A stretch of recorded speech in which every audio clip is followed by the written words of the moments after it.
আজকে চলে এলাম একটা ভং ছাপতে চলে এলাম। ভং ছাপবো আজ। দেখালাও চলে যাচ্ছি ভং ছাপতে। এখানে পেঁয়াজ রসুন লাগানো আছে গুলামে।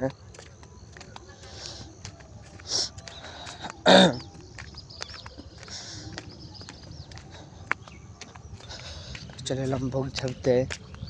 তো ভুঁয়ের এত হাল করেছে ট্রাক্টরে, অনেকটা কষ্টের কাজ আছে। তোমরা দেখতেই পাবে কেমন ভুং করেছে। এতটা ভুং সমান করতে হবে। একটা চাল এই ভুং দেখতে পাচ্ছ, তো ভুং সমান করতে হবে আজকে। কাজ করছে এগুলো দেখো। শেষ আজকে এখানে ব্লক। দাদা কাজ করছে।